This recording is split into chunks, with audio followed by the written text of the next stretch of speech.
Fala pessoal, meu nome é Krigor, hoje mais uma review católica e é sobre Diálogo com Trifão, mais uma obra de São Justino Mártir aqui no canal. E lá na review sobre Apologia 1 eu já falei sobre ele, então não vou falar de novo para não ser repetitivo. Então vou falar quem é Trifão, depois qual o objetivo do diálogo e por último qual o conteúdo dele. Quem é Trifão?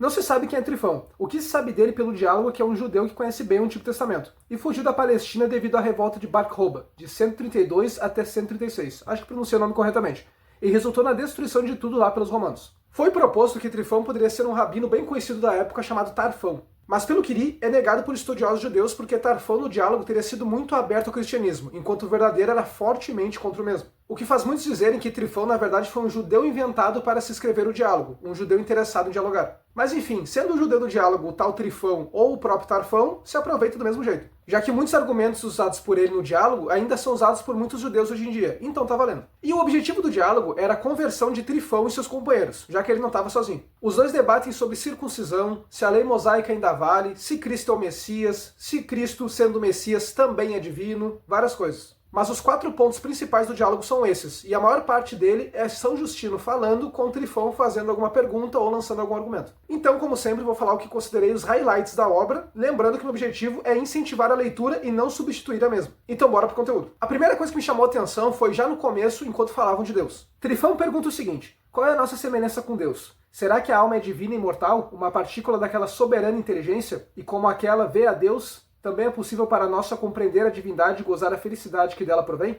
Então, a parte do alma divina e imortal, uma partícula daquela soberana inteligência, é algo bem gnóstico. E faz todo sentido, já que a Cabala é de origem judaica e super gnóstica. A nível de curiosidade, Gershon Scholem, considerado até hoje o maior estudioso do assunto, ou ao menos um dos, atribui a raiz dela ao exílio babilônico, pelo contato com correntes místicas de lá. Talvez um dia eu traga algum livro dele pro canal. Entretanto, São Justino responde essa pergunta com sem dúvida nenhuma. Aí eu não sei como ele interpretou, talvez a alma seja divina por participação e não por essência. Mas enfim, não tem como saber. Uma das primeiras coisas que Trifão argumenta é sobre a circuncisão, usando o que Deus disse a Abraão, que fosse feita no 8º dia e que quem não fizesse seria cortado do povo, e aguardar o sábado e as leis como consta no Pentateuco. Mas aí Justino argumenta que tudo isso era circunstancial.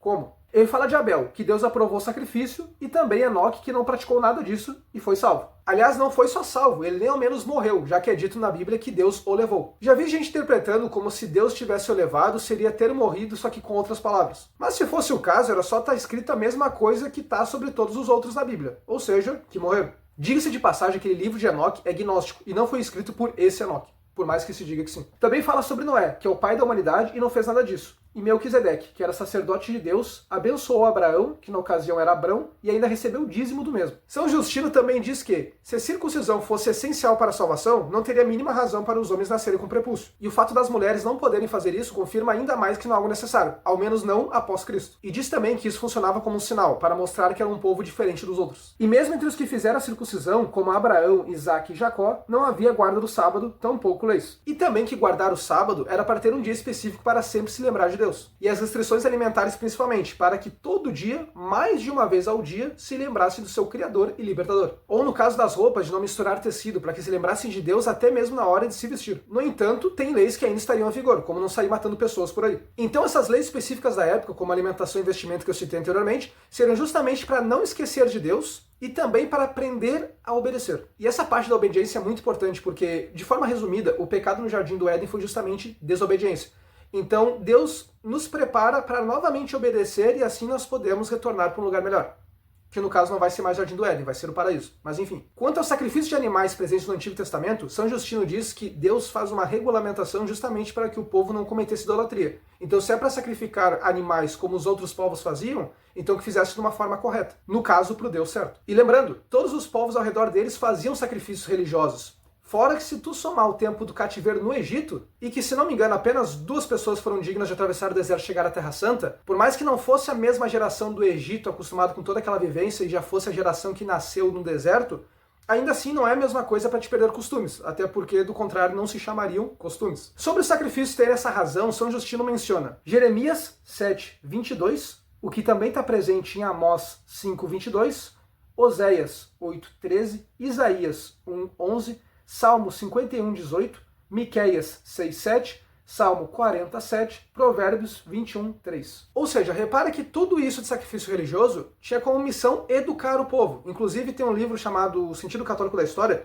no qual tem um capítulo que fala Cristo, o pedagogo da história, é mais ou menos esse o nome do capítulo, no qual mostra toda a trajetória desde o Antigo Testamento, desde o Gênesis, no qual Deus vai educando pessoas específicas, povo específico, até chegar no momento da vinda do Messias. Agora a discussão sobre Jesus Cristo ser o Messias e também ser divino. Afinal, o Messias poderia ser unicamente humano. E essa discussão vai até o final do diálogo. Aliás, esse tópico, e não só esse, mas outros, se repetem várias vezes. Então, quando tu pensa que o assunto está encerrado, ele vai lá e volta de novo no diálogo. São Justino faz diversas ligações entre figuras e eventos do Antigo Testamento com figuras e eventos do Novo. Por exemplo, o Cordeiro Pascal sacrificado durante o tempo no Egito em Êxodo 12 seria uma prefiguração de Cristo, porque Cristo morreu para nos salvar-nos com seu sangue. Assim como o sangue do Cordeiro foi usado para pintar as portas e salvar os primogênitos. E também por exigir fé, afinal quem não acreditasse era só não pintar as portas e encarar as consequências. Assim como hoje em dia quem quer viver sem crer em Cristo, ok, mas depois terá que encarar as consequências. E como consta em Isaías 57:7,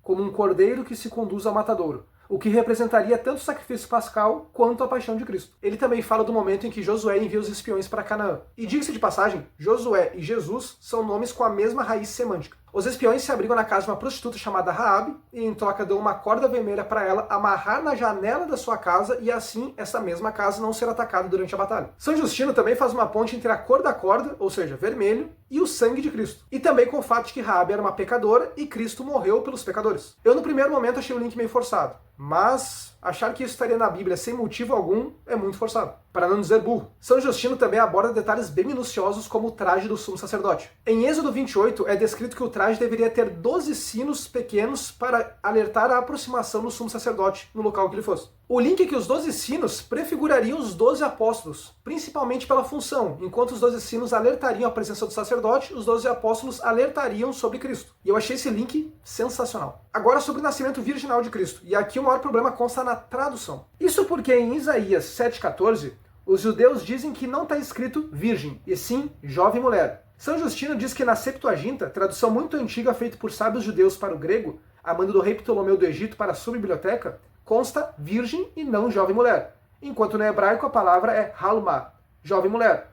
No grego se usa partenos, que pode ser também jovem mulher ou virgem. Mas São Justino usa o argumento que eu achei perfeito, que é o seguinte, vou reproduzir agora as palavras do mesmo no livro. De fato, se este de quem Isaías falava não haveria de nascer de uma virgem, então por que o Espírito Santo clamava, eis que o próprio Senhor vos dará um sinal, eis que uma virgem conceberá e dará luz a um filho, se também se teria que nascer de união carnal como qualquer outro primogênito?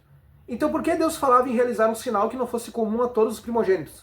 No entanto, trata-se verdadeiramente de um sinal maravilhoso, e digno de ser crido pelo gênero humano.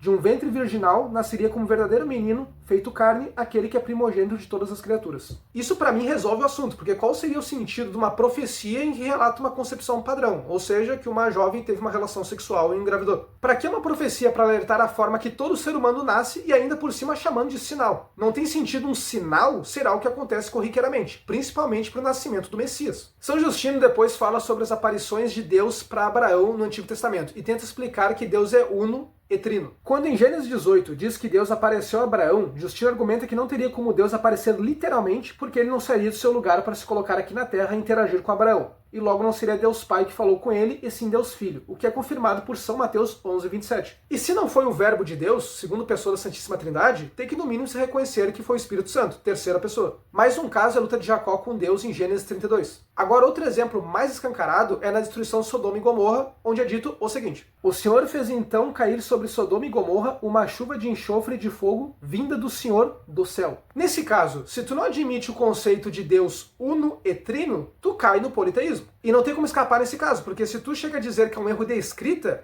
tu abre precedente para ter outros erros de escrita na escritura. E o mesmo caso se aplica à criação do homem. Então Deus disse: façamos o homem à nossa imagem e semelhança, que ele reine sobre os peixes do mar, sobre as aves do céu, sobre os animais domésticos e sobre toda a terra, e sobre todos os répteis que se arrastam sobre a terra. Já vi gente dizendo que Deus estaria falando com os anjos, o que não faz sentido nenhum, porque os anjos não criam nada. Quem cria é Deus. E nós, quando criamos alguma coisa, não criamos nada do zero. Não é criação ex nihilo. E aí talvez alguém argumente: tá, mas o corpo de Adão foi formado do barro. Pois é, mas a alma não. Então repara que se tu não aceita a Santíssima Trindade, Deus uno e trino, a Bíblia cai no politeísmo, que é inclusive o que muitos ateus argumentam. Para finalizar, o maior obstáculo que pareceu para a conversão do Trifão e seus companheiros foi a crucificação, vista como algo muito vergonhoso, e de fato era a pena mais vergonhosa da época. Inclusive São Paulo fala, e eu não vou lembrar em qual carta do Novo Testamento, sobre a vergonha que carregava a crucificação.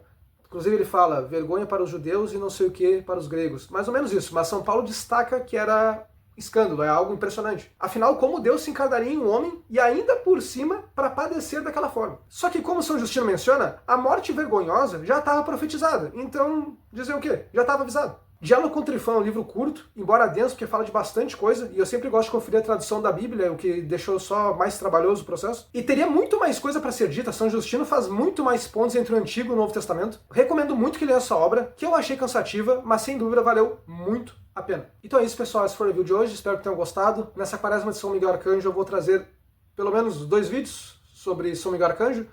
Então fiquem ligados, deem like, se inscrevam para ajudar o canal e até a próxima.